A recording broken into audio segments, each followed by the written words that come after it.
فلا مضل له ومن يضلله فلا هادي له ونشهد أن لا إله إلا الله وحده لا شريك له ونشهد أن سيدنا ونبينا ومولانا محمدا عبده ورسوله الذي أرسله بالحق بشيرا ونذيرا وداعيا إلى الله بإذنه وسراجا منيرا فأعوذ بالله من الشيطان الرجيم بسم الله الرحمن الرحيم كل نفس ذائقة الموت صدق الله العظيم قال النبي صلى الله عليه وسلم يحشر الناس يوم القيامة حفة عرة غرلا القما قال عليه الصلاة والسلام وقال الله تعالى في كلامه المجيد والفرقان الحميد إن الله وملائكته يصلون على النبي يا أيها الذين آمنوا صلوا عليه وسلموا تسليما درد اللهم صل على سيدنا وعلى آله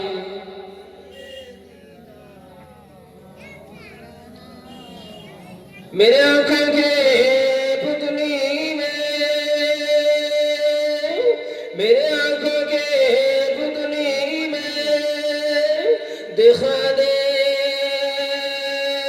खुदाया जिधर गए मदीना उधर पे चलेगा हे हलीमा तुझको क्या चाहिए मेरे घर पे खुदा का हबीब आ गए अल्लाहुम्मा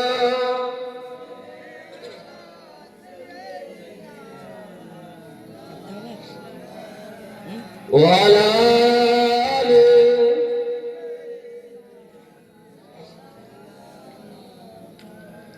محمد نام যতই জপি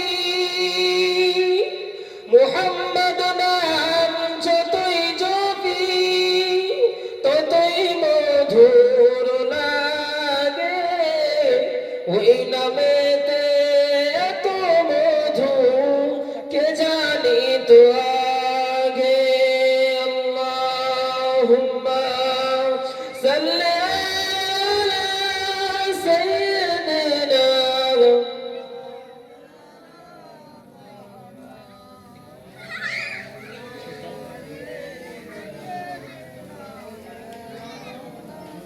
كلمة لا إله إلا الله آدم نبي شفيع الله موسى نبي كلم الله ইব্রাহিম নবী খলিলুল্লাহ, ঈসা নবী রূহুল্লাহ, বিশ্ব নবী হাবিবুল্লাহ। বলো লা ইলাহা।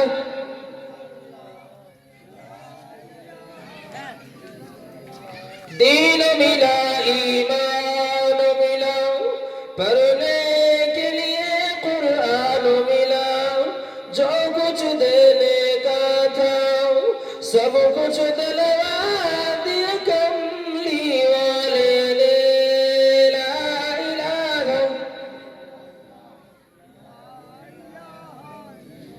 لا إله إلا الله محمد رسول الله صلى الله عليه وسلم। যাবতীয় উপাসনা আরাধনা সমুদায় প্রশংসা সেই মহান আল্লাহ পাকের দরবারে, যিনি আমাদেরকে এত সুন্দর একটা মজলিস কায়েম করার তৌফিক ইনায়েত করেছেন এবং আমাদের সকলকে এই জান্নাতের বাগানে বসার তৌফিক ইনায়েত করেছেন। সেই মহান আল্লাহ পাকের দরবারে শুকরিয়া জ্ঞাপন করি, সকলে বলি আলহামদুলিল্লাহ।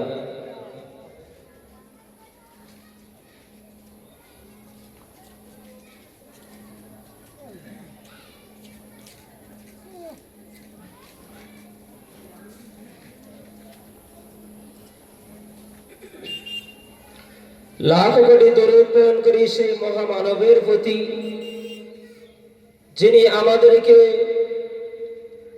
যিনি আমাদের জন্য আজ পর্যন্ত মদিনা তৈয়বাতে শুয়ে শুয়ে কাঁদছেন, যিনি মা আমিনার লাল মরু দুলাল এহ জগতের পরজগতের কান্ডারি, আব্দুল্লাহর বেটা, আব্দুল মুত্তালিফের নাতি আর আবু বকরের সাথী,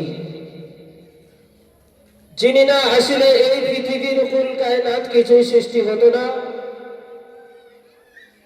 সেই মহামানবের প্রতি লাখ কোটি দরুদ প্রেরণ করি, সকলে বলি সাল্লাল্লাহু আলাইহি ওয়াসাল্লাম। তারপরে পরে জানাই জলসার সুনাম ধন্য মহামান্য সম্মানীয় সভাপতি সাহেবকে এবং মঞ্চে উপবিষ্ট বিদগ্ধ উলামায়ে কেরাম এবং আমার সম্মুখে বসে থাকা আমার শ্রদ্ধেয় বয়োজ্যেষ্ঠ আল্লাহওয়ালা বাবাজিদেরকে এবং পর্দা নশিনা পর্দা খসিনা আম্মা জান মা ও বোনদেরকে জানাই আমার আন্তরিক সালাম ও মোবারকবাদ।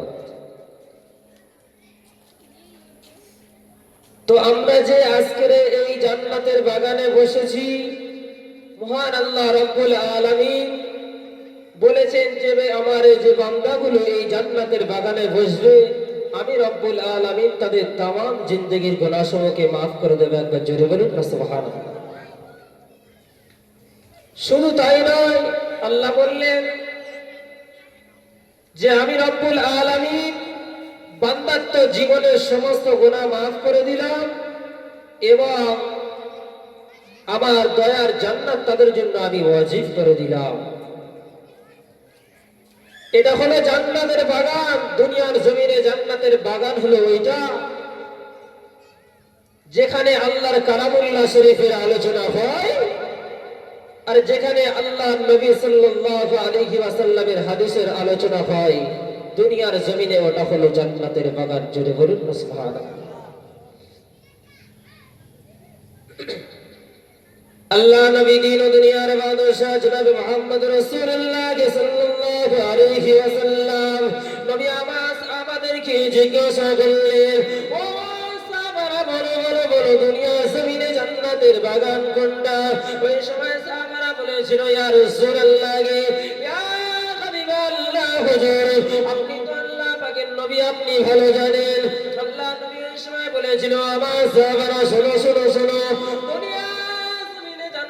বাগান হলো ওটা যে জায়গাতে আল্লাহ পাকের কালামুল্লাহ শরীফের আলোচনা হয়, যে জায়গাতে আল্লাহ পাকের নবী হাদিসের আলোচনা হয়, ওই জায়গাটা হলো দুনিয়ার জমিনে জান্নাতের বাগান। একবার জোরে বলুন না সুবহানাল্লাহ।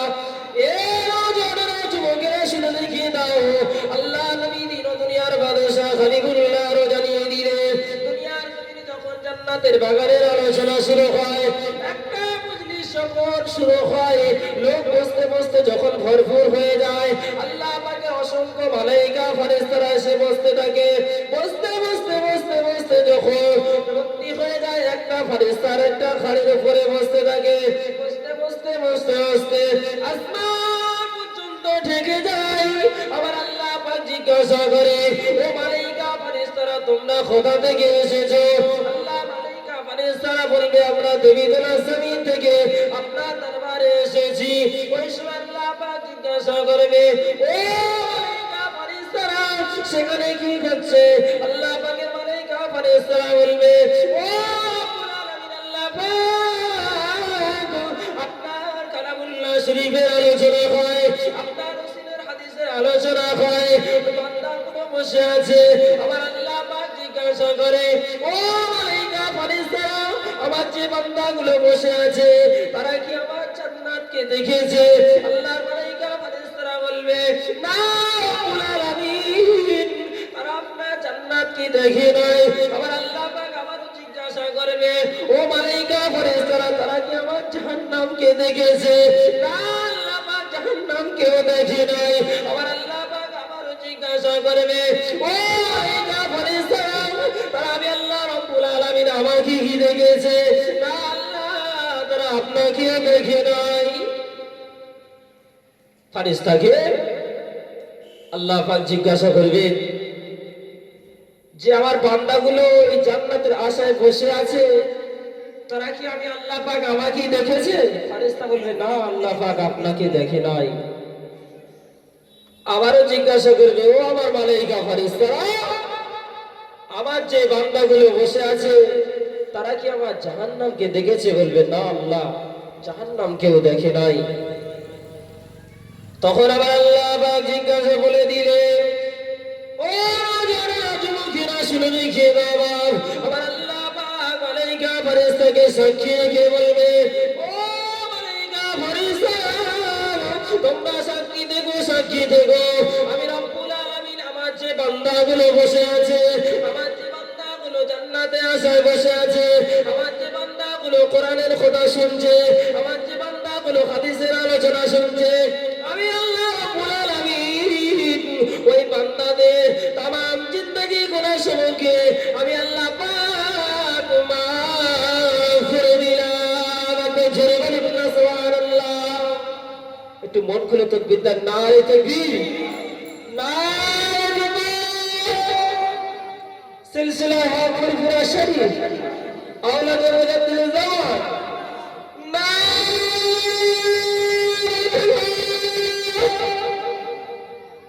তাহলে আল্লাহ রাব্বুল আলামিন আমাদের জন্য জাহান্নামকে হারাম করে দিলেন। একবার জোরে বলুন না সুবহানাল্লাহ। এই জমিনটা যে কত দামি, এখানে আমরা আজকের বাড়িতে থাকতে পারতাম ঠান্ডার সময়, বাজারে বসতে পারতাম চায়ের দোকানে, তাও ছেড়ে দিয়ে এত সুন্দর একটা মজলিসে তোমরা এসছো, এর জন্য তো আমার আল্লাহ পাক এর বদলা তো দেবেই ইনশাআল্লাহ।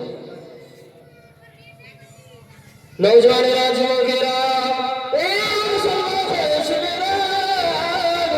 আমার আল্লাহ রাব্বুল আলামিন মালাইকা ফেরেশতাদেরকে বলবে, ও মালাইকা ফেরেশতারা, তোমরা সাক্ষী দেখো, সাক্ষী দেখো, আমি রব্বুল আলামিন জানিয়ে দিলাম, আমি আল্লাহ পাক জানিয়ে দিলাম, আমার যে বান্দাগুলো আমাকে দেখে নাই, আমার যে বান্দাগুলো আমার জাহান্নামকে দেখে নাই, আমার যে বান্দাগুলো আমার জান্নাতকে দেখে নাই, তবু তারা জান্নাতের আশায় বসে আছে। ও মালাইকা ফেরেশতারা, আমার যে বান্দাগুলো এই জমিনেতে বসে আছে, আমি রব্বুল আলামিন তাদের জন্য আমার জাহান্নামকে আমি আল্লাহ পাক হারাম করে দিলাম। একটু জোরে বলুন না সুবহানাল্লাহ। তাহলে আমার আল্লাহ পাক জান্নাত আমাদের জন্য ওয়াজিব করে দিলেন এবং জাহান্নামকে হারাম করে দিলেন। আয়াত হচ্ছে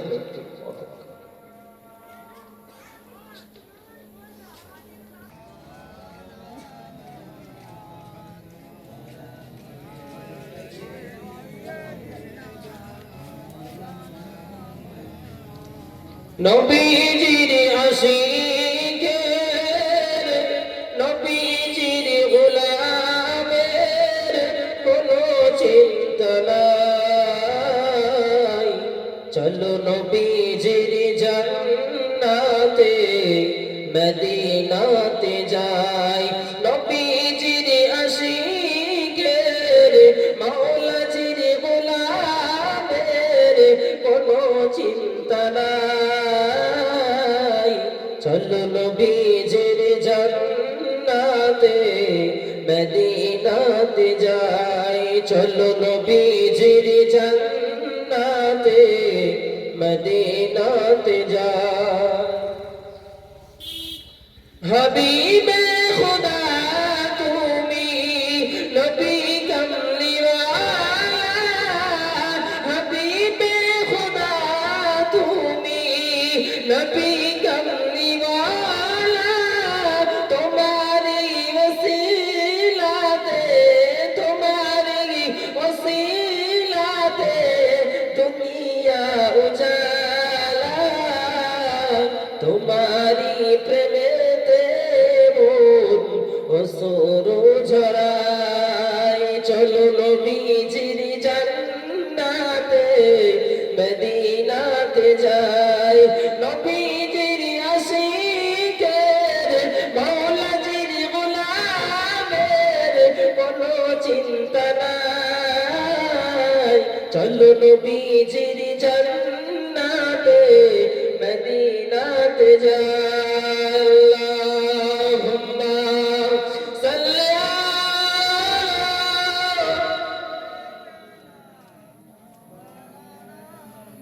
খুব সুন্দর আছে আলা আলি।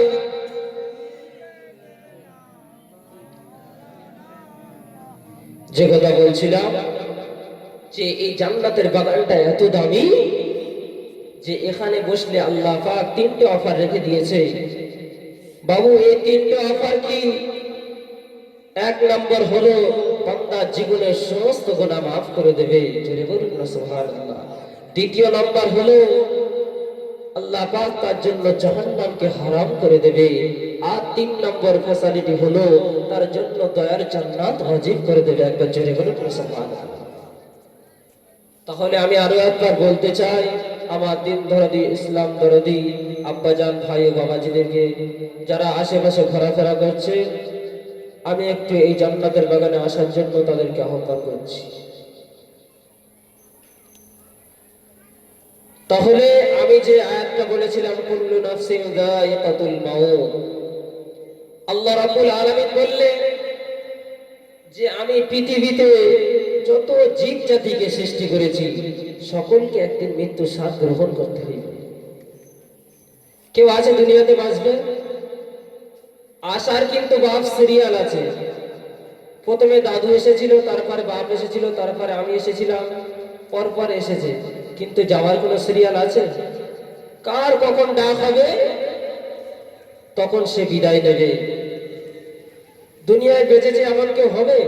নবীরাও চলে গেছে, ওলিরাও চলে গেছে, কেউ এই দুনিয়ায় চিরজীবনের মতো থাকবে না বাপ। সবাইকে একদিন এই দুনিয়া ছেড়ে চলে যেতে হবে। কেননা আমরা এখনো দুনিয়ার নেশায় মত্ত রয়েছি। একদিন আমাদের চলে যেতে হবে বাপ।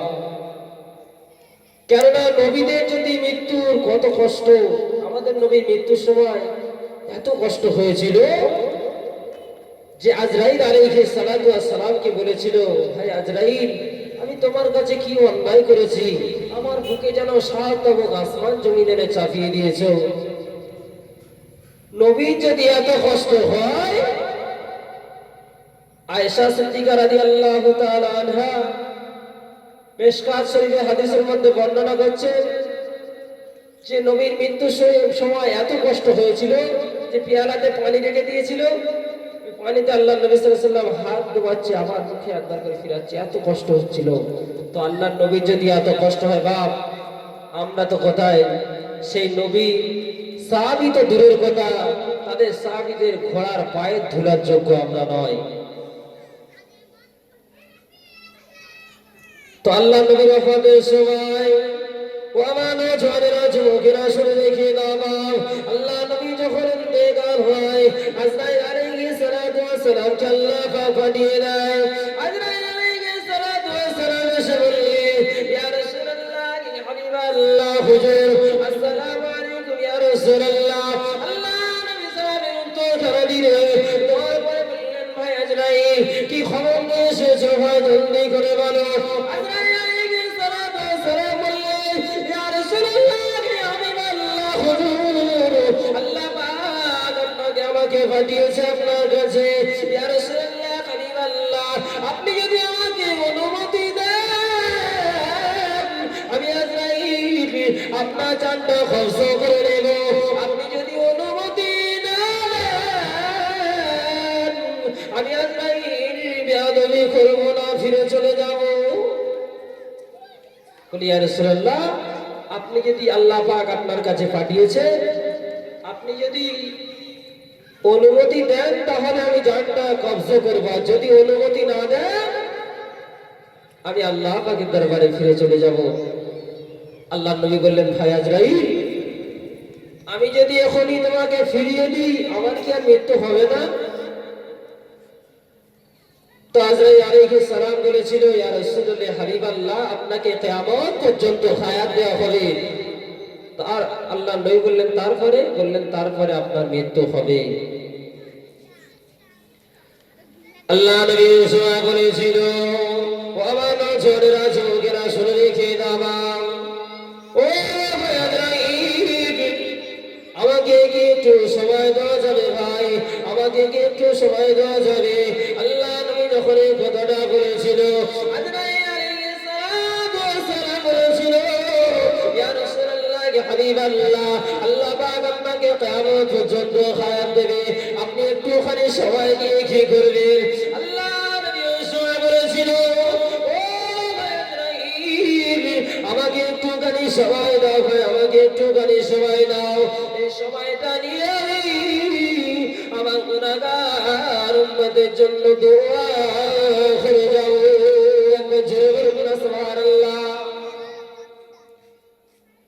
আল্লাহ নবী আজও পর্যন্ত মদিনা তৈয়বাতে শুয়ে শুয়ে কাঁদছে ইয়া হাবলে উম্মতি আল্লাহ আমার উম্মতের উপায় কি হবে? একটুখানি সময় চেয়েছিল রাসূল, মৃত্যুর সময় এত কষ্ট হচ্ছে তাও বলছে ভাই আজরাইল আমাকে একটুখানি সময় দাও আমার উম্মতের জন্য একটু দোয়া করে যাব। কতই না দয়াশীল ছিল। দোয়া করার পরে ওয়ামানো ঝড়েরা যুবকেরা শুনে রেখে দাও আল্লাহ নবী দিন দুনিয়ার মানুষ খলিফুল্লাহ আমার শুরু করে বললেন ভাই আজরাইল তোমার কাজ শুরু করে দাও। আজরাইল আলাইহিস সালাম আল্লাহ নবী দিকে একবার শাহাদাতুল নিদা বাড়ায় আবার টেনে নেয়, দ্বিতীয়বার আবার বাড়ায় আবার টেনে নেয়, তৃতীয়বার আবার বাড়ায় আবার হাতটা টেনে নেয়। আল্লাহ নবী বলেছিল ও ভাই আজরাইল অমন করছো কেন ভাই, আবার আপনি আপনার কাজ শুরু করে দিন। আজরাইল আলাইহিস সালাতু ওয়াস সালাম আজরাইল আলাইহিস সালাম আল্লাহ নবীর বুকের উপরে শাহাদাত আঙুলটা চাপিয়ে দিলে যে চাপিয়ে দিয়েছে আল্লাহ নবী বলেছিল ও আজরাইল আলাইহিস সালাম কি অন্যায় করেছি ভাই, কি অপরাধ করেছি ভাই, আমার বুকের উপরে শাহাদাত আঙুল চাপিয়ে দিয়েছো। কি অপরাধ করেছি ভাই, আমার এত কষ্ট হচ্ছে, যদি আমার এত কষ্ট হয়। আল্লাহ নবী এই কথাটা শোনার পরে আজরাইল আলাইহিস সালাম বলেছিল ইয়া রাসূলুল্লাহ ইয়া হাবিবাল্লাহ আমি দুনিয়া থেকে সব থেকে আসান ভাবে আপনার জানটা কবজ করছি। আজরাইল বললেন আমি এত আসানের সহিত কারোর জান কবজ করি নাই। আল্লাহ নবী ওই সময় বলেছিল আমি নবী যদি আমার এত কষ্ট হয়, আমি রাসূল যদি আমার এত কষ্ট হয়, আমি নবী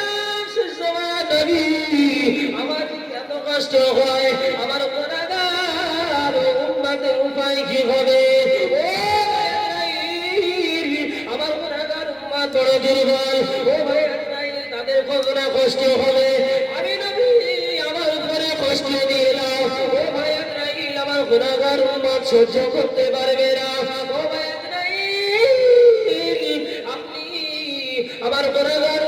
যত কষ্ট হবে আমি রাসূলুল্লাহ আমার উপরে দিয়ে দাও। জোরে বলুন সুবহানাল্লাহ। আল্লাহর নবী বললে যে আমি নবী আমার যদি এত কষ্ট হয় আমার গুনাহগার উম্মতের উপায় কি হবে? বললেন আমার গুনাহগার উম্মত বড়ই দুর্বল, তাদের যত কষ্ট হয় আমি রাসূল তাদের মৃত্যু সব কষ্ট আমার উপরে দিয়ে দাও। যদি বলুন না সুবহানাল্লাহ। তাহলে কতই দরদে ছিল সেই রাসূলের মহব্বতে। আজকে আমরা চায়ের দোকানে বসে গল্প করছি, এত সুন্দর একটা মাহফিল কায়েম করেছে, বিশাল টাকা খরচ করে একটা বছর পরে একটা মজলিস কায়েম করেছে, আর পুরো ময়দান ফাঁকা। মৃত্যুকে থেকে কেউ রেহাই পাবে না ভাই। আজ মনে করছি ইয়ং আছি, আজকে আমরা কাটিয়ে দিই, একটু বুড়ো হই তারপর নামাজ পড়বো না। মৃত্যু কখন আসবে কেউ বলতে পারবে না। একটা ছোট্ট করে মেসাল দিই, প্রত্যেকটা জিনিস হলো একটা নেশা। মদের যেমন নেশা, জুয়ার তেমন নেশা, টাকার তেমন নেশা, বিবির তেমন নেশা, প্রত্যেকটা জিনিস হলো একটা নেশা। তো একটা গল্প বলি, দুটো মদখোর, একটা হলো পাকা মদখোর আর একটা কাঁচা মদখোর। দুজনা মদ খেয়েছে, খাওয়ার পরে সাইকেল নিয়ে বাড়ি আসবে।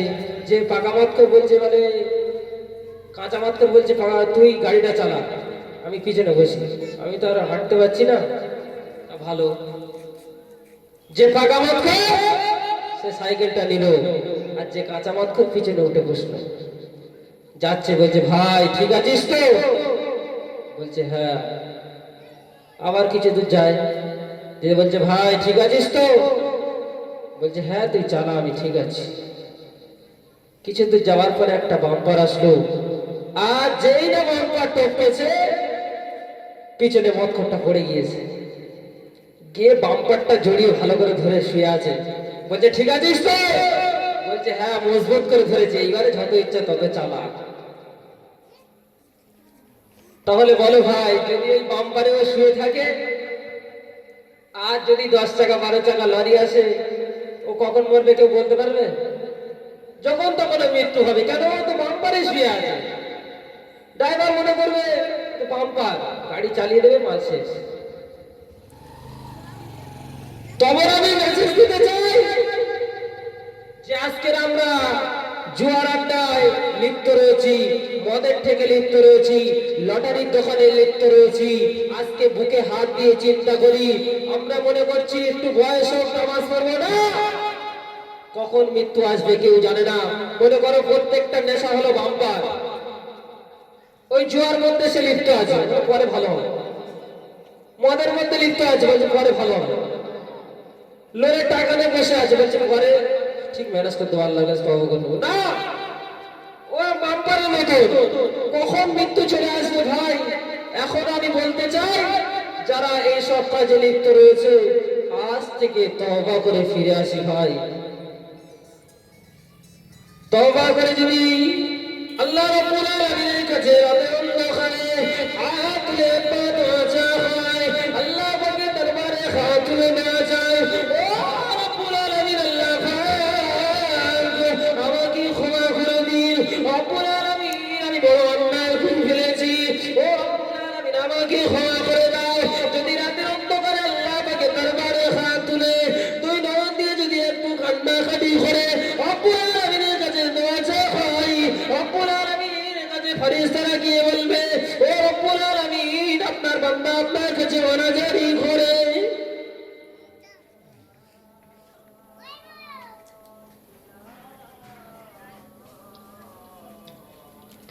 ও রব্বুল আলামিন আপনার বান্দা আপনার কাছে ওয়ানাজারি করে।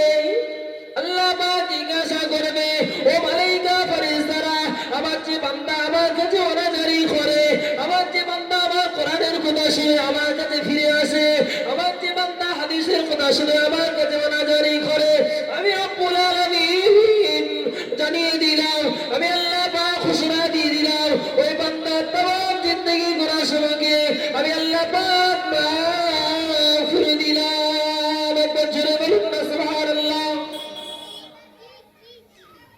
তাহলে আল্লাহ পাক বললেন, আমার বান্দা যদি কোরআনের কথা শুনে, হাদিসের কথা শুনে যদি আমার কাছে ফিরে এসে হাত তুলে রাতের অন্ধকারে কান্নাকাটি করে, আমি রব্বুল আলামিন তাদের তাম জিন্দগির গুনাহকে মাফ করে দেব। তাহলে মৃত্যু একদিন সকলেরই হবে বাপ, মৃত্যু থেকে কেউ রেহাই পাবে না। মৃত্যু হয়ে গেলে যে ছাড় না, মৃত্যুর পরে তো কবরে গেলে বান্দাকে তিনটে সওয়াল করা হবে, যে মান রব্বুকা, তোমার রব কে? যদি বলে রব্বি আল্লাহ, দ্বিতীয়বার আবার প্রশ্ন করবে মা দীনুকা, তোমার দিন ধর্ম কি? যদি সে বান্দা বলে ইসলাম, তৃতীয়বার আবার প্রশ্ন করবে ফারিস্তা মান নবিউকা, তোমার নবীকে? মুহাম্মদ সাল্লাল্লাহু আলাইহি ওয়াসাল্লাম। যদি সঠিক উত্তর দেয় তো আল্লাহর নবীর ছবি দেখানো হবে, দেখো চিনতে পারছো কি, ইনি কি তোমাদের নবী? যদি বান্দা সঠিক অ্যান্সার দেয় তাহলে আল্লাহ পাক ফেরেশতাকে হুকুম করবে, যাও আমার বান্দার জন্য জান্নাতের দরজা খুলে দাও, একটু হাওয়া আসুক। জোরে বলুন সুবহানাল্লাহ। তাহলে মৃত্যু ভাই সকলেরই হবে। তো শুধু ওই তিনটে প্রশ্ন ছাড় পেয়ে গেলে হবে না, এরপরে বান্দাকে হাসরের মাঠে উপস্থিত করা হবে। আল্লাহ রাব্বুল আলামিন কালামুল্লাহ শরীফের মধ্যে ঘোষণা করে দেয়, ইয়াউমা ইউনফাকু ফিস-সূরি ফাতাতুনা আফওয়াজা। ইসরাফিল আলাইহিস সালাতু ওয়াস সালাম যখন সিংহায় ফুৎকার দেবে, ফুৎকার দেওয়ার পরে সমস্ত খবরবাসী উঠে হাসরের মাঠের দিকে দৌড়াতে থাকবে।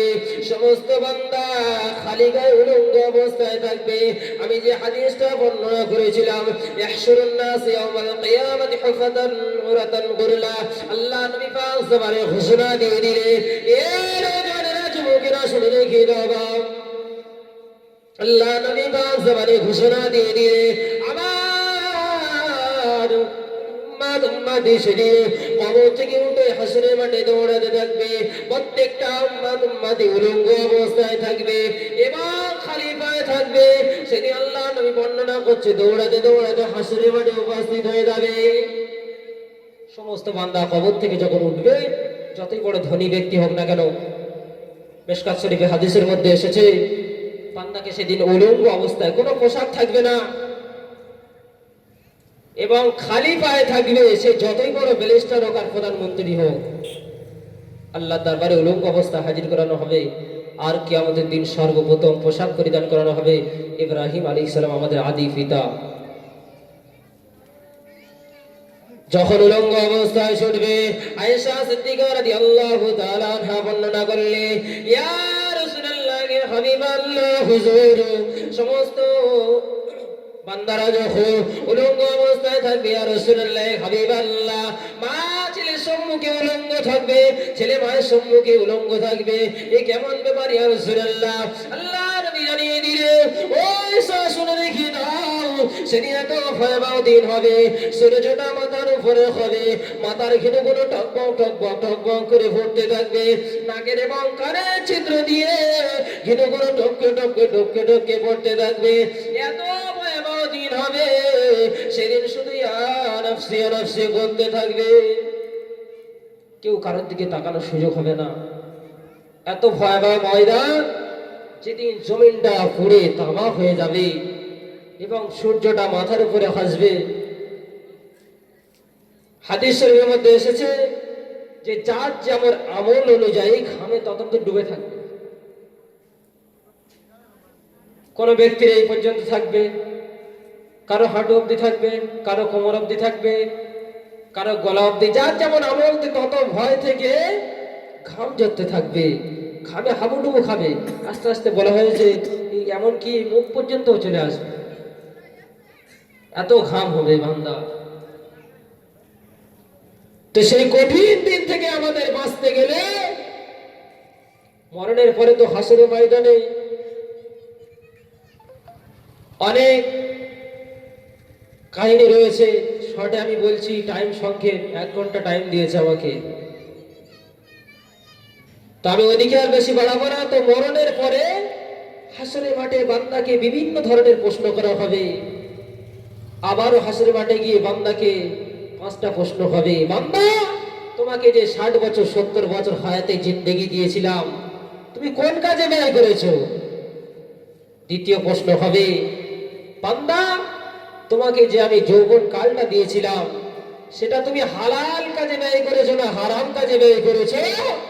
সেটাও আল্লাহর দরবারে জবাবদিহি করতে হবে। তৃতীয় নম্বর হবে যে বান্দা, তুমি যে টাকা ইনকাম করেছিলে, উপার্জন করেছিলে, সেটা হালাল পথে উপার্জন করেছো না হারাম পথে, সেটাও জবাবদিহি করতে হবে।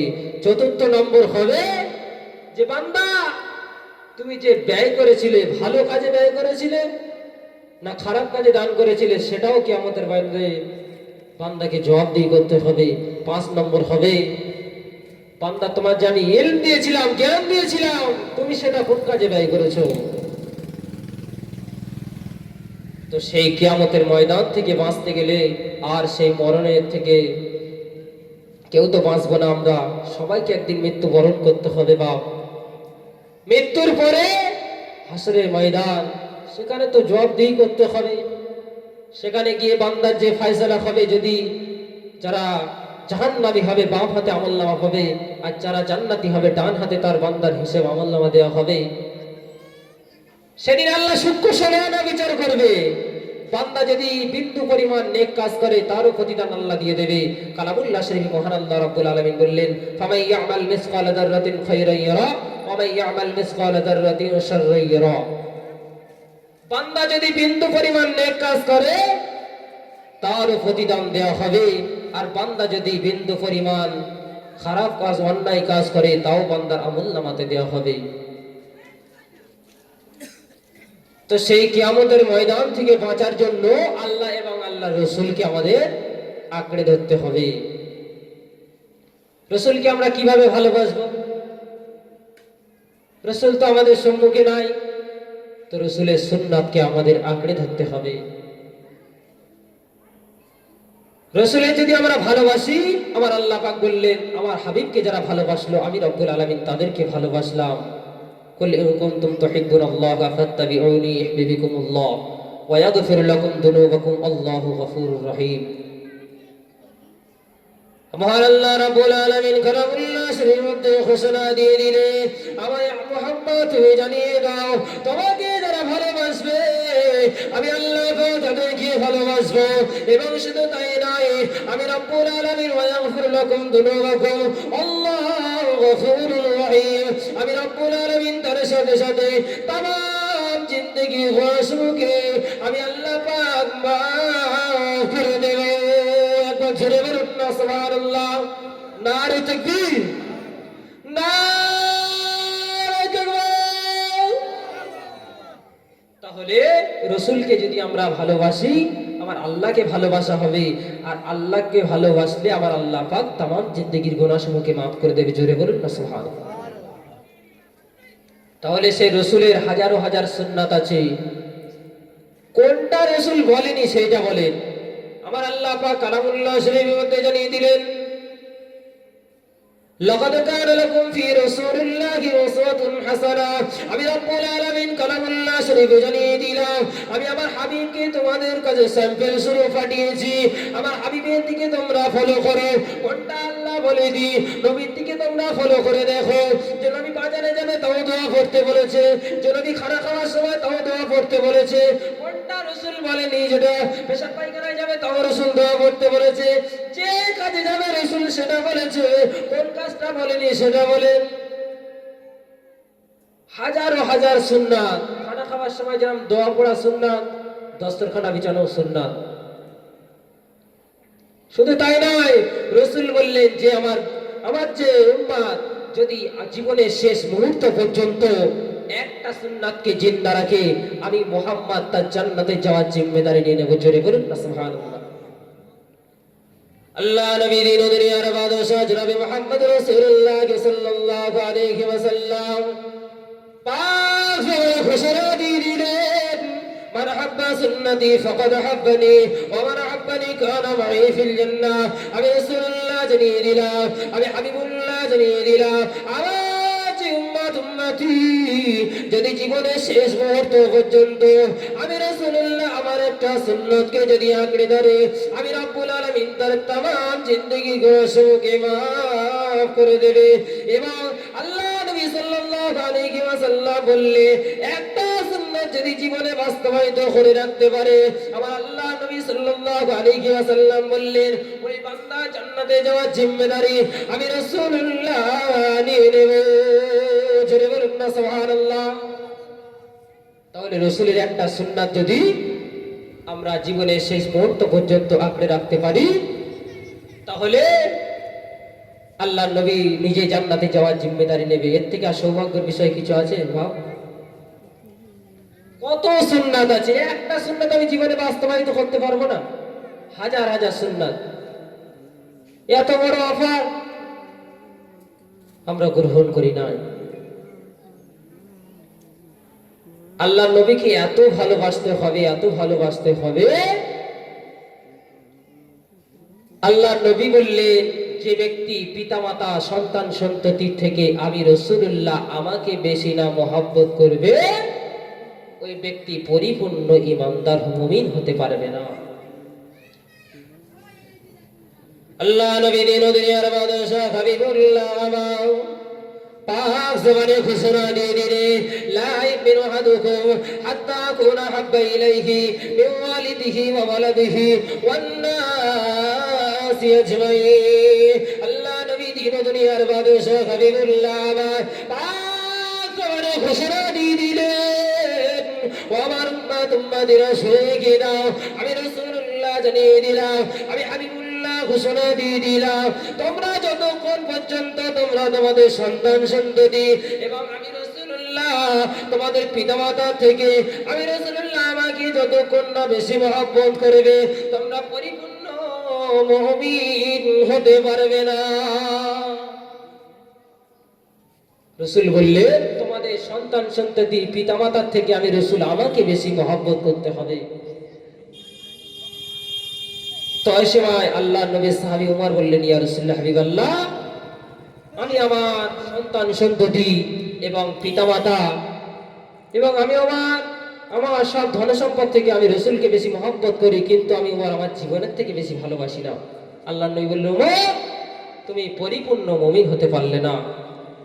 দ্বিতীয় আল্লাহ নবী সাহাবী উমর ফারুক রাদিয়াল্লাহু তাআলা বললেন ইয়া রাসূলুল্লাহ হাবিবাল্লাহ হুজুর আমি আমার সন্তান সন্ততি আমার পিতামাতা এবং আমার ধন সম্পদ এবং আমি আমার জীবনের থেকেও আমি রাসূলুল্লাহকে বেশি মহব্বত করি। ওমর বললেন আমার জীবনের থেকেও আমি বেশি মহব্বত করি। আল্লাহ নবী বললেন ওমর এবারে তুমি পরিপূর্ণ ঈমানদার হতে পারলে, মুমিন হতে পারলে। শুধু কি সাহাবাদের জন্য বলেছিল না, পুরো বিশ্ববাসীকে মেসেজ দেওয়ার জন্য বলেছিল। তো সেই রাসূলকে আমাদের কেমন ভাবে মহব্বত করতে হবে?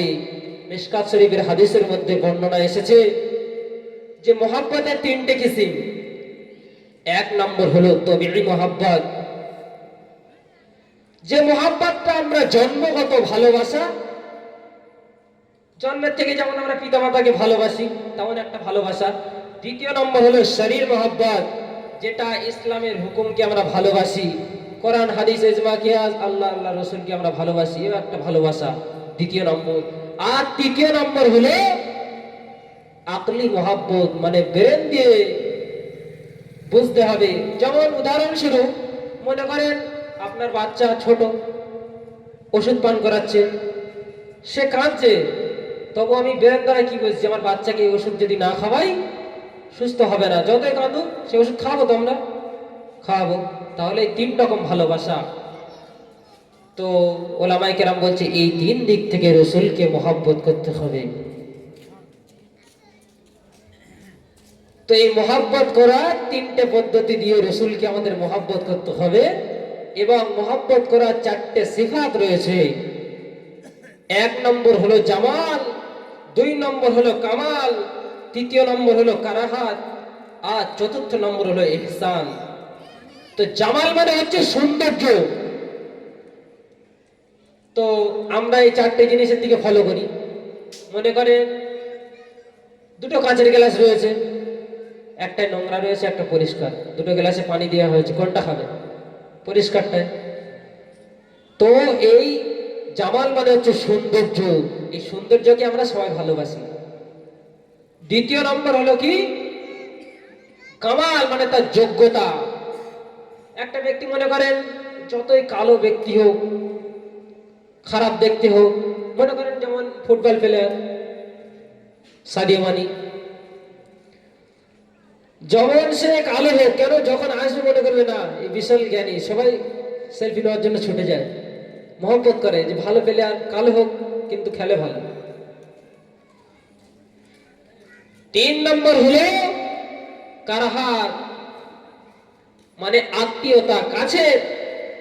মনে করো উদাহরণস্বরূপ তোমাদের আব্বাজান যতই খারাপ দেখতে হোক কিন্তু তোমার কাছে ভালো তোমার বাপ। চার নম্বর হলো ইহসান মানে দয়া। দয়া মনে করেন আপনি বিপদে পড়েছেন, বিপদে পড়ে কোনো একটা খারাপ ব্যক্তি দেখতে এত কুৎসিত কালো কিন্তু বিপদের সময় তোমাকে 1,00,000 টাকা দিয়ে সাহায্য করেছে। দ্বিতীয়বার যখন ওই ব্যক্তিকে দেখা হবে তুমি নাস্তা করাবে না? করাবে না? বাড়িতে নিয়ে গিয়ে মেহমানদারি করাবে, কেন? তো সময় বিপদের সময় তোমাকে সাহায্য করেছিল। তো এই চারটে জিনিস জামাল, কামাল, কারাহাত, ইহসান, এই চারটে জিনিস রাসূলুল্লাহর দিকে একবার ফলো করি। আল্লাহর নবী এত সুন্দর ছিল, এত সুন্দর ছিল, যেমন ইউসুফ আলাইহিস সালামকে মিশরের মহিলারা দেখে ফল কাটতে গিয়ে আঙুল কেটে ফেলেছিল। মা আয়েশা সিদ্দিকা রাদিয়াল্লাহু তাআলা আনহা বর্ণনা করলেন, বললেন তোমরা শোনো, ইউসুফ আলাইহিস সালামকে দেখে মিশরের মহিলারা ফল কাটতে গিয়ে আঙুল কেটেছিল। তারা যদি একবার আমার রাসূলকে দেখতো, তারা যদি আমার রাসূলকে একবার দেখতো, আঙুল তো দূরের কথা তারা কলিজা পর্যন্ত কেটে দিত। একবার জোরে বলুন না সুবহানাল্লাহ। রাসূল এত সুন্দর ছিল, পৃথিবীর 1 নম্বর মানুষ ছিল দেখতে সুন্দর। তাহলে চারটে জিনিস বলেছি, প্রথম নম্বর কি? জামাল মানে সৌন্দর্য, তাহলে সুন্দর রাসূলুল্লাহর মধ্যে রয়েছে, তাহলে ভালোবাসতে হবে। দ্বিতীয় নম্বর বলেছে কি? কামাল মানে যোগ্যতা। আল্লাহর নবী দুনিয়ার সব থেকে বড় যোদ্ধা ছিলেন, তাকে ভালোবাসতে হবে না? হবে না? বাঁচতে হবে। 2 নম্বর ভালো করে বুঝবেন। 1 নম্বর বলেছি জামাল মানে সৌন্দর্যকে সবাই ভালোবাসে, তো আল্লাহর নবী পৃথিবীর সব থেকে সুন্দর। আর দ্বিতীয় নম্বর হলো কামাল মানে যোগ্যতা, আল্লাহর নবী একজন মহা যোদ্ধা ছিলেন, তাহলে 2 দিক থেকে রাসূলকে মহব্বত করতে হবে। 3 নম্বর বলেছি কি? কারাহাত মানে আত্মীয়তা, কাছে। তো আল্লাহর পরে আমাদের কাছে সব থেকে কাছের কি? আল্লাহর রাসূল, তাহলে তাকে ভালোবাসতে হবে। 4 নম্বর বলেছি ইহসান, দয়া। দয়া আমাদের নবী ছিল তো পৃথিবীর মধ্যে দয়ার সাগর। তো এই চারটে জিনিস ফলো করো, রাসূলুল্লাহর মধ্যে সবকটা আছে, তাহলে আমরা রাসূলকে ভালোবাসবো না বাসবো না? নওজওয়ানেরা, যুবকেরা, এ মুসলমান ছেলেরা শুনে কে দাও, আল্লাহ নবী সৌন্দর্যের দিকে এগিয়েছিল, আল্লাহ নবী যোগ্যতার দিকেও একজন মহাযোদ্ধা ছিল, আল্লাহ নবী আত্মীয়তার মধ্যে কাছের মধ্যে আল্লাহর পরে আল্লাহ রাসূল ছিল। 4 নম্বর হলো ইহসান মানে দয়া, আল্লাহ নবী তো দয়ার সাগর ছিল। একবার জোরে বলুন না সুবহানাল্লাহ। এই চারটে জিনিস ফলো করলে সব কটা রাসূলুল্লাহর মধ্যে রয়েছে। আমরা আজ থেকে রাসূলুল্লাহকে মহব্বত করব না? করব না? একবার বলুন। করব তো ইনশাআল্লাহ। তাহলে রাসূলকে আমাদের এমন ভাবে মহব্বত করতে হবে। সাহাবারা কেমন করেছিল যে রাসূলুল্লাহর গায়ে তিল লাগবে গিয়ে বুক পেতে দিয়েছিল, সেও তো আমাদের করতে হচ্ছে না বাপ। এখনকার মানুষ যুদ্ধ তো দূরের কথা, একটু হাত কেটে গেলে আমাদের কেমন হয়, তাড়াতাড়ি ছোটে একটু কলকেট দেওয়ার জন্য। সাহাবারা বুক পেতে কলিজা পেতে দিয়েছিল রাসূলুল্লাহর জন্য। তো তবেই তো আমাদের বলা হয় যে সাহাবা তো দূরের কথা, সাহাবাদের ঘোড়ার পায়ের ধরার যোগ্য আমরা নয়। বা সকলকে আমাদের দুনিয়া ছেড়ে বিদায় নিতে হবে, কেউ আমরা বাঁচব না। তো সেই মরণের পরে কিয়ামতের ময়দানে যাওয়ার আগে আমাদের তেমন ভাবে আমল তৈরি করে নিয়ে যেতে হবে। বাপ, যে নবী কিয়ামতের ময়দানে আমাদের জন্য সুপারিশ করবে, কেউ সেদিন আমাদের দিকে তাকাবে না। বাপ, সবাই সমস্ত নবীরা নফসি নফসি করবে, বান্দারা ছুটে ছুটে পেরেশান হয়ে যাবে। হাসরের মাঠ এত ভয়ঙ্কর হবে, সেই মাঠ থেকে তো বাঁচতে গেলে রসুলকে মহব্বত করতে হবে।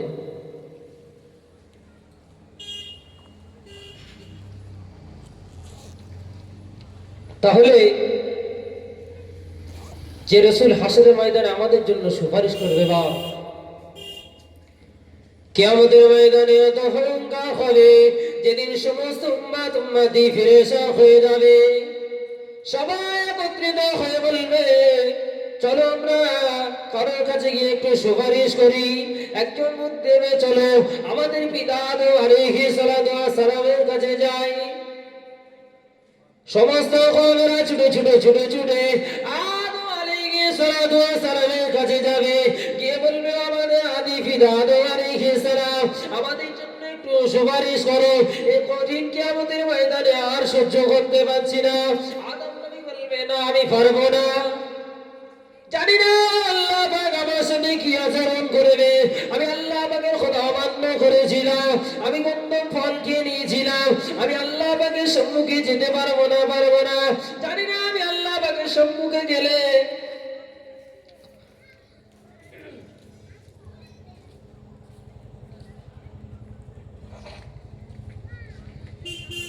যেমন আল্লাহ পাক আমার সম্মুখে কি আচরণ করবে। আদম নবী বলবে, পারবো না, তবে আমি একটা ঠিকানা দিতে পারি। যাও, তোমার ইব্রাহিম আলাইহিস সালামের কাছে যাও। ইব্রাহিম আলাইহিস সালামের কাছে গিয়ে বলবে, আপনি আমাদের আদি পিতা ইব্রাহিম, আপনি আমাদের তো জাতির পিতা ইব্রাহিম, আপনি একটু আমাদের জন্য সুপারিশ করে। ইব্রাহিম নবী বলবে, না, পারবো না, আমি মিথ্যা কথা বলেছিলাম, কিন্তু আমি যদি আল্লাহ পাকের দরবারে যাই, আল্লাহ পাক যদি আমাকে জিজ্ঞাসা করে, আল্লাহ পাক কি আচরণ করবে আমি জানি না, কিন্তু আমি যেতে পারবো না। তোমরা যাও, মুসা আলাইহিস সালামের কাছে চলে যাও।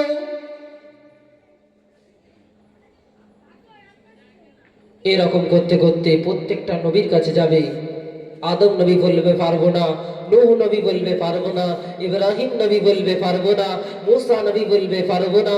এমন করতে করতে শেষ পর্যন্ত ঈসা রুহুল্লাহর কাছে যাবে। ঈসা রুহুল্লাহ বলবে, না, আমিও পারবো না। তবে তোমরা যাও, অমুক জায়গায় একটা নবী আছে, যিনি হলেন মুহাম্মদুর রাসূলুল্লাহ, তিনি সুপারিশ করার যোগ্য, তোমরা ওখানে চলে যাও।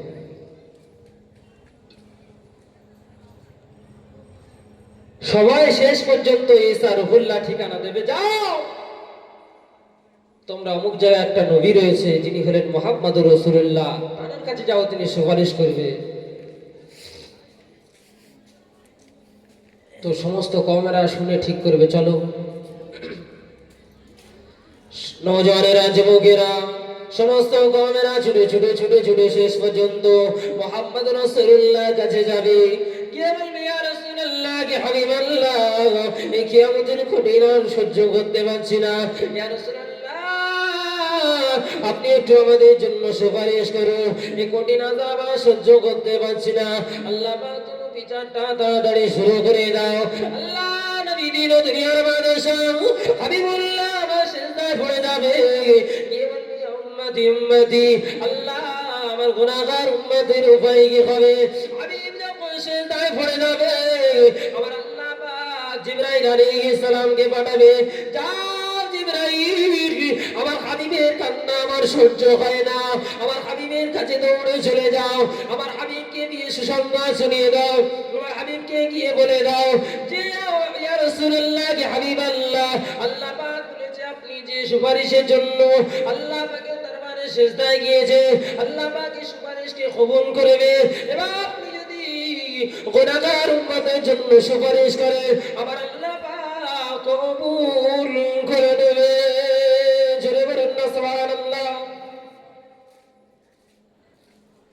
যে নবী আজ পর্যন্ত শুয়ে শুয়ে মদিনা তৈয়বাতে আমাদের জন্য কাঁদছে, আহাবলি উম্মতি আহাবলি উম্মতি। আল্লাহ, আমার উম্মতের উপায় কি হবে? তো এই কিয়ামতের ময়দানে সেই নবী আমাদের জন্য সুপারিশ করবে। বা সেই নবীর থেকে কেন আজকে আমরা গাফেল? যে নবী আমাদের জন্য কতই না কষ্ট করে গিয়েছিল, যে নবী একদিন মদিনা থেকে 3 দিন নিখোঁজ হয়ে গিয়েছিল উম্মতের জন্য। আল্লাহ নবী দিন দুনিয়ার বাদশা হাবিবুল্লাহ আমার মদিনা থেকে 3 দিন নিখোঁজ হয়ে যায়। জাবালে সালাত বলে একটা পাহাড় আছে মদিনা থেকে 3 মাইল দূরে। ওই জাবালে সালাত পাহাড় গুহার মধ্যে আল্লাহ নবী সিজদায় পড়ে শুধু কাঁদছে, উম্মতি উম্মতি। আবু বকর ওই সময় খুঁজতে বের হয়ে যায়। ওমর রাদিয়াল্লাহু তাআলা আনহু রাসূলুল্লাহ খোলাতবারি বায় করে রাসূলুল্লাহর মুহাব্বতে ওমর রাদিয়াল্লাহু তাআলা আনহু খোলাতবারি বের করে বলেছিল, এ মদিনা খাবেরগণ, জলদি করে বলো রাসূলকে তোমরা খোদায় রেখেছো, না হলে আমি ওমর এই তরবারি দিয়ে তোমাদেরকে টুকরো টুকরো করে দেব। ওই সময় সিদ্দিক আকবর আবু বকর রাদিয়াল্লাহু তাআলা এসে বলেছিল, ও ভাই ওমর, চলো চলো চলো আমরা নবীর সন্ধানে বাইর হয়ে যাই। সিদ্দিক আকবর আবু বকর এবং ওমর দুজনে মিলে খুঁজতে খুঁজতে খুঁজতে খুঁজতে জাবালে সালাত পাহাড়ের দিকে চলে গেলে গিয়ে দেখলেন কিছু রাখালেরা দড়ি হাতে করে নিয়ে দাঁড়িয়ে রয়েছে। রাখাল যারা উট চড়ায় মেষ চড়ায় তারা দড়ি হাতে করে নিয়ে দাঁড়িয়ে রয়েছে। ওই সময় আবু বকর বললেন, ও রাখালেরা, এই পথ দিয়ে কি রাসূলুল্লাহকে যেতে দেখেছো? রাখালেরা বলবে, না তো, তোমরা কে? তোমাদেরকেও চিনি না, আর রাসূলুল্লাহকেও তো চিনি না। তো তবে আজ পর্যন্ত ওই পাহাড়ের ভিতরে একটা পাগল মানুষ শুয়ে শুয়ে শুধু কাঁদছে, আর তাই সেখান থেকে আমাদের উটেরাও ঘাস খাচ্ছে না, বাচ্চারাও দুধ পান করছে না, তোমরা ওই লোকটাকে নিয়ে যাও। সিদ্দিক আকবর আবু বকর রাদিয়াল্লাহু তাআলা আনহু ওমরকে বললেন, ভাই ওমর, যে নবীর মহব্বতে উটেরা ঘাস খাচ্ছে না, যে নবীর মহব্বতে বাচ্চারা দুধ পান করছে না, তিনি বলেন আমাদের নবী হাবিবুল্লাহ, জলদি করে চলো। গিয়ে দেখলেন আল্লাহ নবী সিজদায় পড়ে উম্মত উম্মতি উম্মত উম্মতি করে কাঁদছে। সিদ্দিক আকবর আবু বকর রাদিয়াল্লাহু তাআলা আনহু হুজুর গিয়ে বললেন, ইয়া রাসূলুল্লাহ, ইয়া হাবিবাল্লাহ, হুজুর আমি আবু বকর আপনার কাছে এসেছি, মদিনার মানুষ 3 দিন ক্ষুধার্ত আছে। ইয়া রাসূলুল্লাহ, হাবিবাল্লাহ, হুজুর আপনি মাথাটা তুলুন, মাথাটা তুলুন, মদিনার মানুষ ক্ষুধার্ত অবস্থায় আছে। রাসূল আমার আরো দুপুরে কেটে যায়। আবু বকর সময় বলেছিল, ইয়া রাসূলুল্লাহ, হাবিবাল্লাহ, হুজুর মদিনার মানুষ 3 দিন ক্ষুধার্ত আছে। ইয়া রাসূলুল্লাহ, আমি আবু বকর আপনি মাথাটা উঠান। রাসূল যখন আরো দুপুরে কেটে যায়, আবু বকর রাদিয়াল্লাহু তাআলা আনহু বলেছিলেন, ইয়া রাসূলুল্লাহ, হাবিবাল্লাহ, হুজুর আমি ওমর, যে আপনি গুনাহগার উম্মতের জন্য কাঁদছে, আমি ওমর আমার জিন্দেগিতে যতটা নেকি আছে, আপনি যে গুনাহগার উম্মতের জন্য কাঁদছে, আমি আবু বকর আমার ওই নেকিটা আমি আপনার গুনাহগার উম্মতের জন্য আমি আবু বকর দান করে দিলাম। জোরে বলুন না সুবহানাল্লাহ। সিদ্দিক আকবর আবু বকর গিয়ে বললেন, ইয়া রাসূলুল্লাহ, আপনি মাথাটা উঠান, মদিনার মানুষ 3 দিন ক্ষুধার্ত। তো সেই সময় রাসূল মাথা উঠাচ্ছে না, আরো ডুকরে ডুকরে কাঁদছে। কি হবে? আবু বকর শেষ পর্যন্ত বলল, ইয়া রাসূলুল্লাহ, হাবিবাল্লাহ, আপনি যে গুনাহগার উম্মতের জন্য কাঁদছেন, সেই উম্মতের জন্য আমি আবু বকর আমার জিন্দেগিতে যতটা নেকি আছে, আপনি যে গুনাহগার উম্মতের জন্য কাঁদছেন, আমি আবু বকর ওই গুনাহগার উম্মতের জন্য আমার জিন্দেগিতে যতটা নেকি আছে, আমি আপনার গুনাহগার উম্মতের জন্য দান করে দিলাম। আর একটু জোরে হবে না সুবহানাল্লাহ? তবুও রসুল ডুকরে ডুকরে কাঁদছে, মাথা উঠাচ্ছে না। আবু বকর চলে এলেন, ওমরে ফারুক রাদিয়াল্লাহু তাআলা আনহু গেলেন, বললেন ইয়া রাসূলুল্লাহ কি হাবিবাল্লাহ হুজুর, আমি ওমর, যে ওমর আপনার ঘরদান করতে গিয়েছিল, যে ওমর আপনার কাঁধে হাত দিয়ে মুসলমান হয়ে গিয়েছিল, ইয়া রাসূলুল্লাহ কি হাবিবাল্লাহ হুজুর, আমি ওমর, আপনি মাথাটা উঠান, মাথাটা উঠান, মদিনা মানুষ তিন দিন ক্ষুধার্ত অবস্থায় আছে, ইয়া রাসূলুল্লাহ আপনি মাথাটা উঠান। ওমর রাদিয়াল্লাহু তাআলা আনহু গিয়ে বললে, ইয়া রাসূলুল্লাহ আপনি মাথাটা উঠান। রাসূল আরবি করে কেঁদে যায়। ওই সময় সিদ্দিক আকবর তো বললেন, তাও উঠলেন না। আবু বকর বললেন, তাও উঠলেন না। ওই সময় ওমরে ফারুক রাদিয়াল্লাহু তাআলা আনহু বললেন, ইয়া রাসূলুল্লাহ হাবিবাল্লাহ হুজুর, আমি ওমর আপনার কোরবান করতে গিয়ে আমি ওমর আপনার কাঁধে হাত দিয়ে মুসলমান হয়ে গিয়েছিলাম, ইয়া রাসূলুল্লাহ ইয়া হাবিবাল্লাহ হুজুর, আমি ওমর তখন থেকে আমার জিন্দেগিতে যতটা দেখি আছে আপনি যে গুনাহগার উম্মতের জন্য কাঁদছে, আমি ওমর আমার জিন্দেগি নেকিটাও আমি আপনার গুনাহগার উম্মতের জন্য দান করে দিলাম। একবার জোরে বলুন না সুবহানাল্লাহ।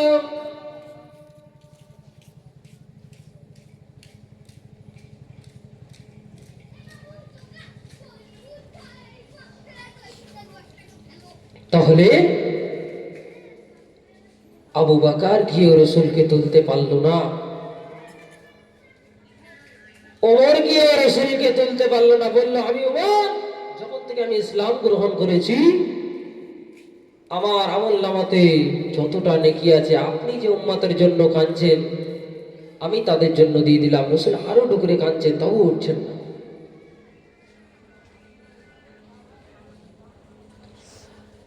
দ্বিতীয়বারে সিদ্দিক আকবর, আবু বকর রাদিয়াল্লাহু তাআলা আনহু এবং ওমর রাদিয়াল্লাহু তাআলা আনহু দুজনে মিলেন, বললেন চলো চলো চলো, ফাতেমা ছাড়া এবং হাসান রাদিয়াল্লাহু তাআলা আনহু এরা ছাড়া রাসূলকে কেউ তুলতে পারবে না। দুজনে ফাতেমা রাদিয়াল্লাহু তাআলা আনহার হুজরায় চলে গেলেন। যাওয়ার পরে ফাতেমা রাদিয়াল্লাহু তাআলা আনহা এসে বললেন, ভাই ওমর, আমার তিন বাবাকে কারা মেরে ফেলেছে, জলদি করে বলো, আমার তিন বাবাকে কারা মেরে ফেলেছে, তাড়াতাড়ি খবরটা দাও, আমি যাব।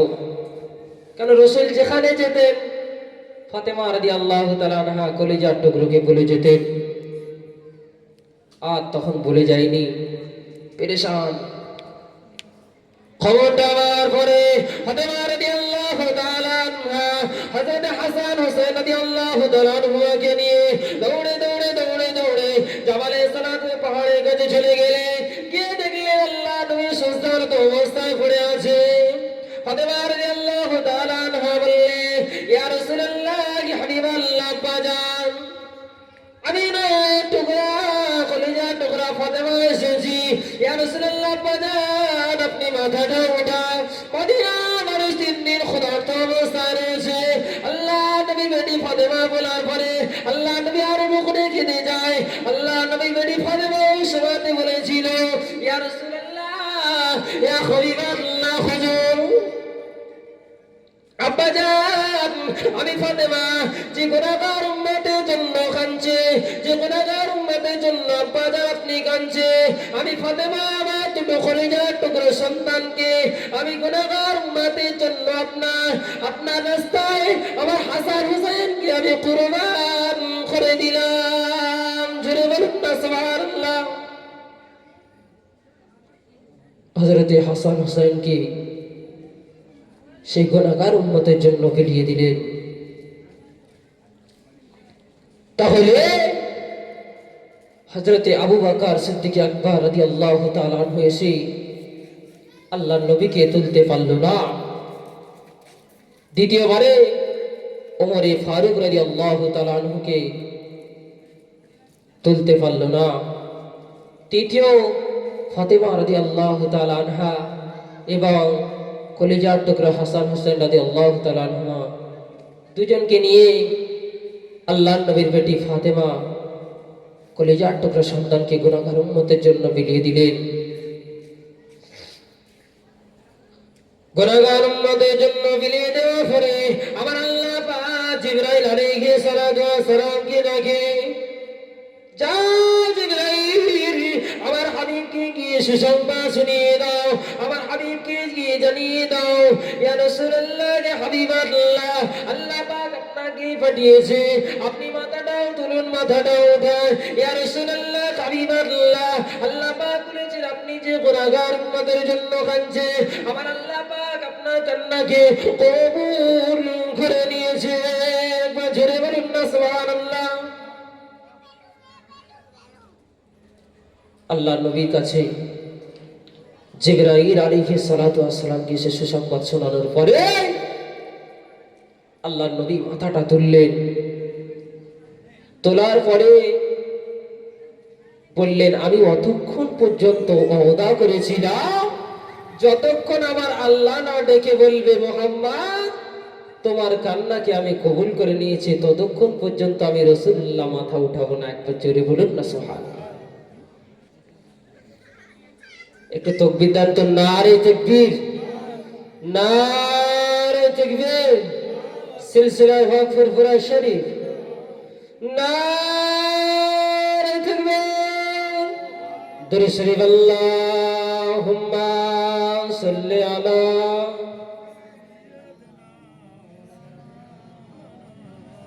ওয়া আলা আলি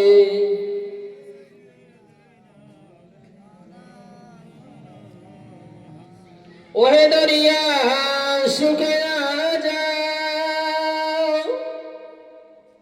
ওহে দরিয়া শুকিয়ে যাও, মদিনাতে যাই, পারিয়ে যাওয়ার পয়সা তো মোদের কাছে নাই, থাকতো যদি পাখির মতো, থাকতো যদি পাখির মতো আমার দুটি ডানা,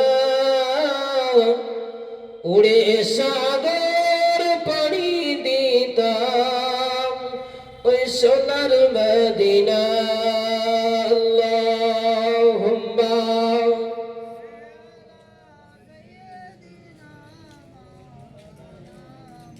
ওয়া আলা আলি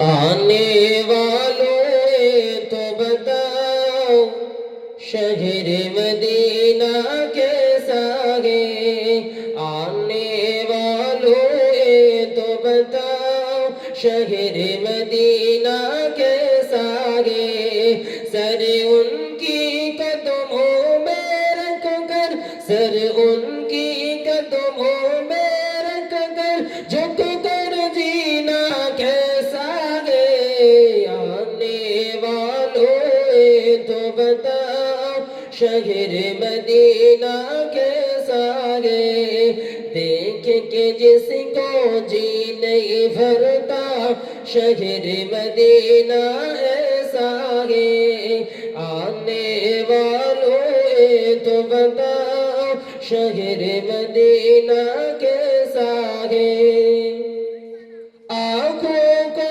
जो ठंडा बख्शे, आंखों को जो ठंडा बख्शे, गुंबद खजरा ऐसा है, आने वालों तो बताओ शहर मदीना कैसा है। अल्लाहुम्मा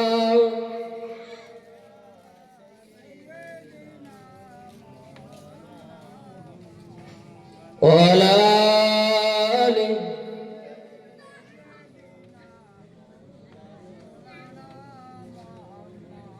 তাহলে যে কথা বলছিলাম,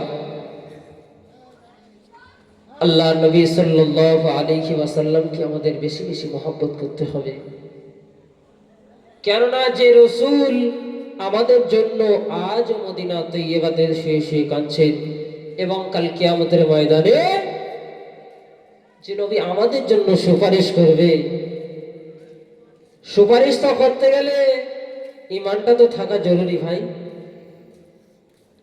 ঈমান যদি না থাকে তাহলে কাজ হবে? কেননা আল্লাহর নবী চাচা তিনিও তো বলেছিলেন যে চাচা যান একবার তুমি কলেমা পড়ে নাও, তবে আমি আল্লাহর দরবারে সুপারিশ করতে পারবো। যদি ঈমান না থাকে তাহলে সুপারিশ করলে কি আমাদের কাজ হবে বাপ? তাহলে তো আল্লাহর নবী চাচাও ছাড় পেয়ে যেত। তিনি রাসূলকে এত মহব্বত করেছে, এত ভালোবেসেছে, কিন্তু তার দিলে ঈমান ছিল না। সেই জন্য আল্লাহর নবী সাল্লাল্লাহু আলাইহি ওয়াসাল্লামকে আমাদের মহব্বত করতে হবে। আর রাসূলকে এমন মহব্বত করতে হবে, আমি বলেছি যে মহব্বতের 3টে কিসিম, তেমন ভাবে আমাদের মহব্বত করতে হবে। এবং যে 4টে জিনিস বলেছিলাম, জামাল, কামাল এবং কারাহাত, ইহসান, এই 4টে জিনিস দিক থেকেও রাসূল তো আমাদের 1 নম্বর। সেই রাসূলকে আমাদের এমন ভাবে মহব্বত করতে হবে। তাহলে আসুন সকলে সেই নবীর শানে একটু সালামের নজরানা পাঠিয়ে দিয়া নবী সালাম।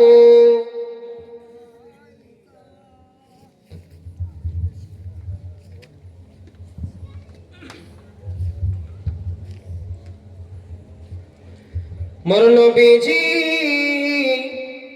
বলেন রব্বানা মাফ করে দাও আমার উম্মতের গুনাহ, জাহান্নামে থাকলে একজন আমি রাসূল জান্নাতে যাব না। ইয়া নবী সালাম, ইয়া রাসূল সালাম, ইয়া হাবিব সালাম, সালাতুল্লাহ।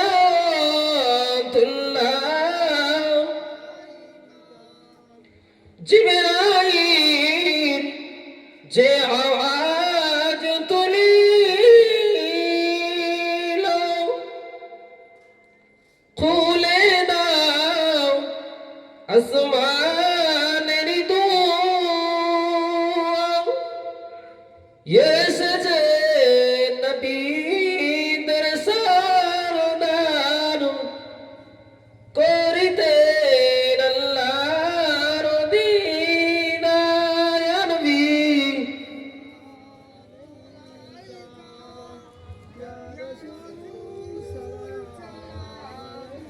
ইয়া হাবিব সালাম আলাইকা, সালাতুল্লাহ। আবু সুলতানে মদীনা मोहब्बत की हो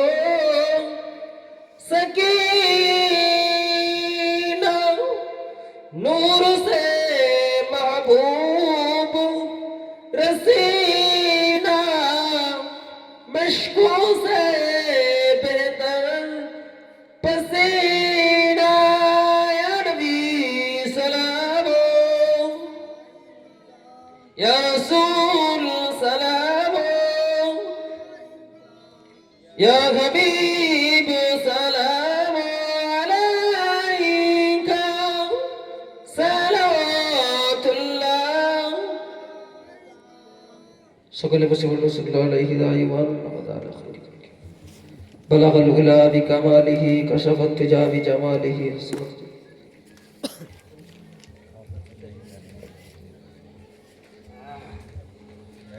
তো আপনাদের সম্মুখে যারা আশেপাশে ঘোরাফেরা করছে, আমি আরো একবার বলছি, আমার দিন দরদি, ইসলাম দরদি আব্বাজান ও ভাইজানেরা, এত সুন্দর মজলিস কায়েম করেছেন আপনারা, যারা আশেপাশে ঘোরাফেরা